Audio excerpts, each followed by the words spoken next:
welcome to the Cutie Art Crusaders Spoilercast for My Little Pony, Friendship is Magic, Season 5, Episode 17, Brother Hooves Social. Yeah, right. My name is Rainbow Plasma, and today I am joined by just Mr. Atmospark. Yeah, just me. It is just the two of us, because Ted and Bernd are away again. Right? So, yeah, I don't know what's going on with them lately. They're really, really busy and can't come out to the Spoilercasts, which is too bad. But it sucks for them because they miss talking about what I thought was a really good episode. Yeah, it was. I mean, it was definitely an interesting episode. Yeah. I thought that this was a really awesome thing to hear because we have met and talked to Peter New, and we know how much he wanted Big Mac to kind of have the larger role in these episodes. So that was something that initially, as soon as I finished watching this episode, I was really quite happy to see had happened. Yeah, it was. was that his voice putting on a girl? Oh yeah, for sure. It was absolutely. So I guess we should probably summarize the episode really quickly for people who might have forgotten. Yeah. So, Brotherhood of Social was when Applejack was called away last episode, which by the way we totally called. I don't think you were here last week, Joel, when we were talking about it, but we totally called the fact that they mentioned the Sisterhood of Social way too much for it not to be an episode. So totally called that. So what happened was Applejack got called away last episode, and this was kind of like happening at the same time.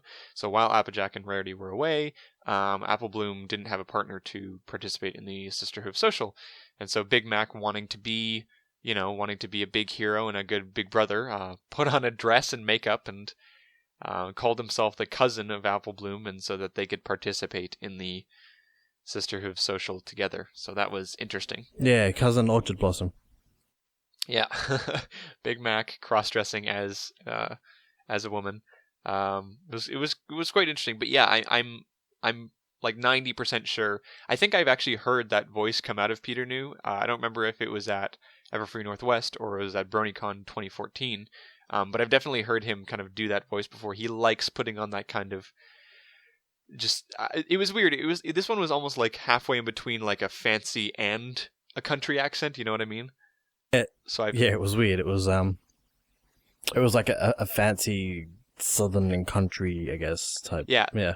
So I've heard him put on his fancy voice before a lot. So that was definitely his kind of like fancy voice, or at the very least someone manipulating and sounding exactly like him. But I'm 90% sure that it was just him. And I think he did a really good job by he doesn't get to be the lead of an episode too often. This might have been the first time that Big Mac had ever really taken the front and center role in an episode. Yeah, and that's the whole point of the episode. So. Mm-hmm. Yeah. Yes, he was the voice for Orchard Blossom. Okay. Well, I mean, the whole point of it was that he never gets center stage, and this time he got one. So. Yeah, and it was really nice to hear more from Big Mac. I was really surprised at first, because they stuck at the beginning of the episode with the traditional yeps and nopes of the character. Yeah. And then they really, like, as soon as he put on the costume, it was like, whoa, like he was full dialogue. Yeah, it was. Yeah, I was a bit surprised by that. Yeah. And how well he does a feminine voice. Mm-hmm. Yeah. Yeah, he seemed, I don't know, there was an aspect of confidence that he had as soon as he put on the dress. Maybe he should do it more often. We need a Princess Big Mac episode. I mean, this was close, but we need a Princess Big Mac. Yeah. I think this is the closest we're going to get other than that dream episode where he became a princess, right? Yeah. But, I mean, if that's what he dreams, well... Yeah, maybe. Who am I to judge? Knows? Yeah. So, while we were talking about him talking more, we're going to jump around right to the end here, because I was surprised, but pleasantly surprised, to hear him talk so much near the end when he was kind of explaining his side of the story. And I think it really goes to show you how much more powerful words are when you don't use them that much, right?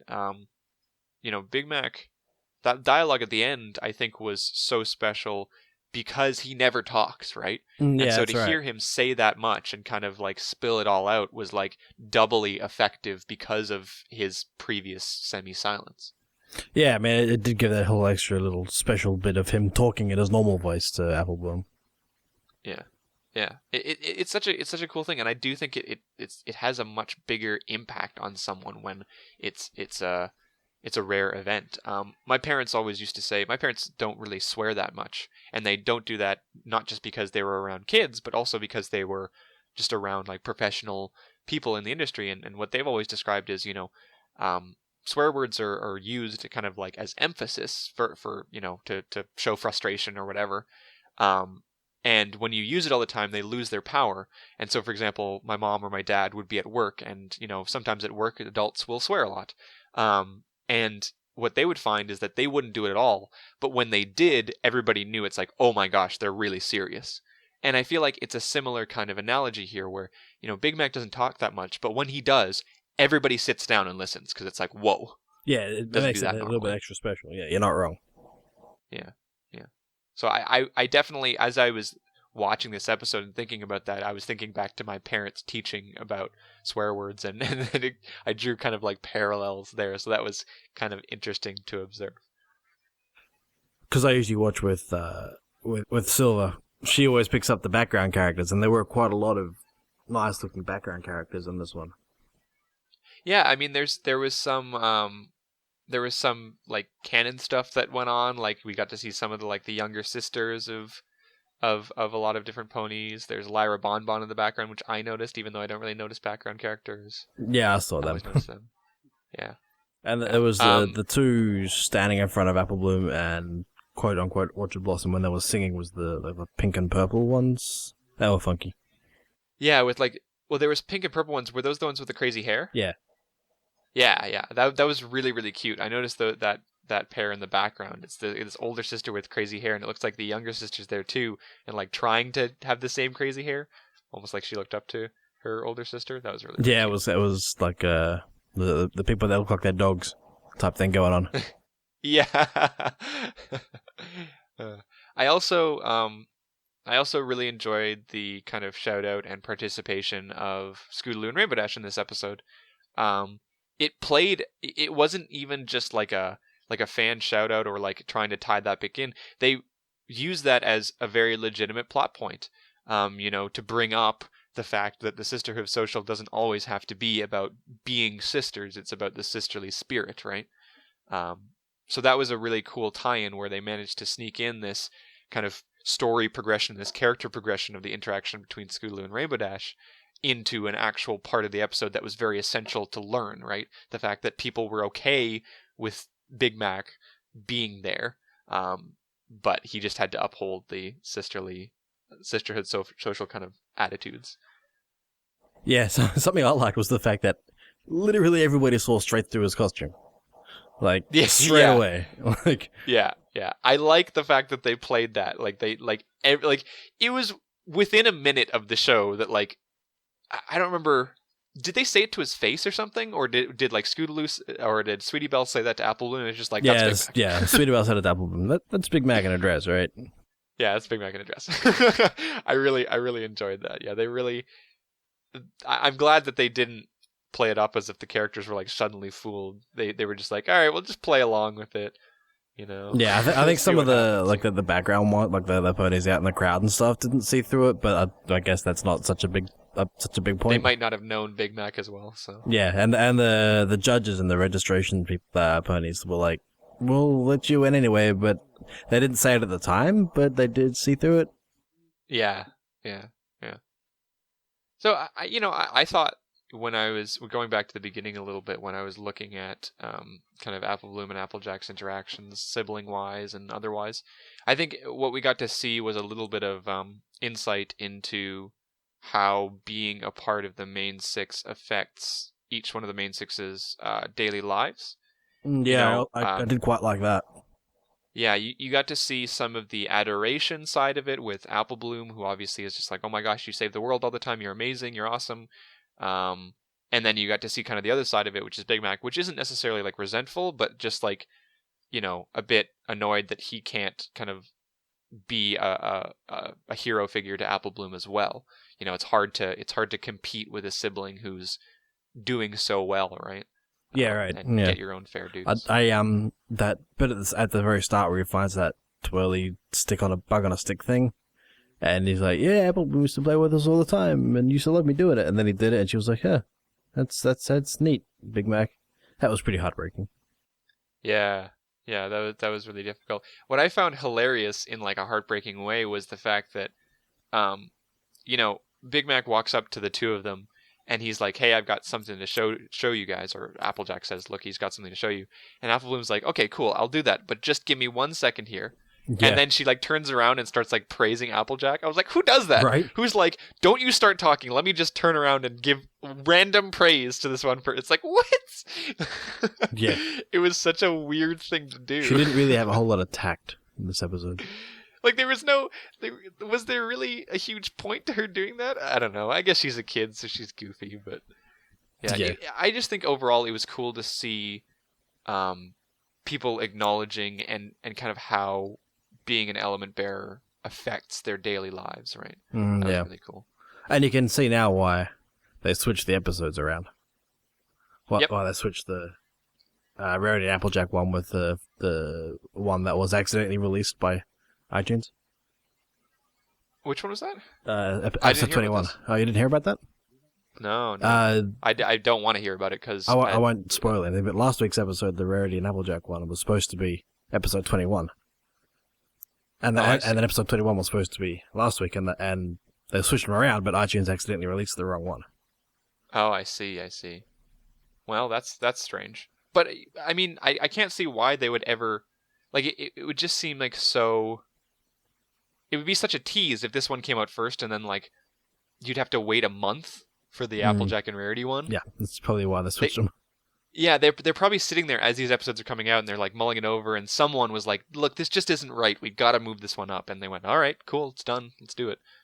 That's interesting. I think we talked a little bit last week about ordering of episodes and how they come out, and how these kind of things aren't set in stone. They switch around all the time. And so yeah, this is it's cool to see. Again, we've had ever since we've come back from like the mid-season break. There's been a lot of like back-to-back continuity, and I find that really, really interesting. Yeah. Because like we had the Sassy Saddles one, and then immediately afterwards she was there in the store. She was still there, and then it went into her story with Rainbow Dash. Right. And now it's gone the Applejack and Rarity one, and then the continuity happens again where they just talked about the episode that they were on. Yeah. Well, it also explains why there were 3 Rarity ones in a row. Yeah, it does. Yeah, for sure. Yeah, so I thought this episode was really good. I enjoyed it. I wouldn't naturally look at Big Mac as a character that I would like, "Oh, we should see tons more of that." But I'm really glad that there's like one of these episodes to kind of show him off, because we don't get to see too much of it. And when they do it well, right? Like that's when I can really appreciate it. I can't think of a good Big Mac story because I'm not a huge Big Mac fan, and I'm also not a writer for the show. But when I'm presented with a good Big Mac story, it's like, oh yeah, you know what? I'm glad that happened. Yeah. And that's kind of how I felt about this episode. Poor Sweetie Belle, though. Right. Although she didn't take it as hard as Apple Bloom. Yeah, I guess she wasn't quite as invested in it. Right. As Apple Bloom. She also doesn't have a brother. Yeah. She also had her Sisterhood Social episode, seasons and seasons ago when they first introduced the event. Right? The Sweetie Butt. Belle. Yeah. So is there anything else that you thought was particularly good about this episode? Or that you thought was particularly bad about this episode? Not really. I mean, no. I can't think of anything. Was there any sense of like, so like, you and Ted, so for people who don't know, the Cutie Art Crusaders, all 4 of us literally we're all guys, and we all have one sister. But the difference is Bernd and I have an older sister, and Joel and Ted have a younger sister. So is there any kind of like, did it ever like hit home to you? Nope. Is there any kind of relation there, or? Not really. Okay. I guess your age difference is a lot smaller than the supposed age difference here, right? Yeah. So. I don't know what Applejack's. What's his name? Big Mac. They're probably at least 5 years difference. Yeah. At least. So yeah, at 5 human years. Yeah. I feel like Apple Bloom was like the 10-year-old sister, and Big Mac's like the 18-year-old working on the farm brother. Yeah, I would even probably see him as older, because he's older than Applejack, and I think Applejack's older than 18, True. like in human years, right? So 20. Yeah. 21. Yeah. I thought that the last scene was really, really good. I wasn't quite following how they were going to wrap everything together, but I'm glad that they didn't. I'm glad that they had a moment at the end where they talked about why Big Mac did what he did. For terms of the episode, right? The episode didn't end well, right? He kind of got them disqualified, and everybody was sad, right? And then they sat down and they talked about it, and I thought that was a really good way to end the episode, because I feel like sometimes in these stories we get these endings where people suddenly realize all that they've done that's wrong, or all that the other people have done for them, and that's not always how it works in real life, right? So this, I felt like, was more real. Something happens and then you sit down and you kind of have a hard talk with someone, and then you bond with them in that regard. And I thought that was a really touching moment. And that last scene was one of my favorite scenes in MLP of all time. Like, just the last kind of, when he was talking back and forth, I thought that was really, really well done. It was artistically very pretty too. Yeah, with the sun behind everything, and everything's backlit. Mm-hmm. You can see Big Mac talking. Yeah, so I was really, really impressed with the last scene in particular. I thought that was really, really awesome and well done, and heartwarming. Very cute. Yeah. Also, Big Mac, every single time I see Big Mac, there's like these shots that he has where he looks like a dog. Really? He just looks like a dog. I don't see that. I don't know what it is about him, but he just, like, there are certain shots that he has that make him look like a puppy, and it's adorable. I guess it's because there was that one, I think Discord like made him act like a dog with his chaos magic, and ever since then, like, there have been shots that I see of him that I forgot about look that. like a dog to me, like a big adorable dog. All right, well, that's everything for this episode. So tell us what you guys thought about the episode in the comments below. I've heard that it's gotten pretty favorable reviews across the internet, which is good to see. A lot of people are impressed that a TV show managed to do a semi-cross-dressing episode well. Apparently, I think everyone really wanted a Big Mac one.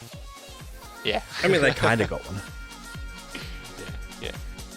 So yeah, let us know what you thought in the comments. And other than that, we'll see you guys next week for the next episode of MLP. So without further ado, my name is Rainbow Plasma. I'm Atmospark. And we'll see you guys next week. Bye. Bye.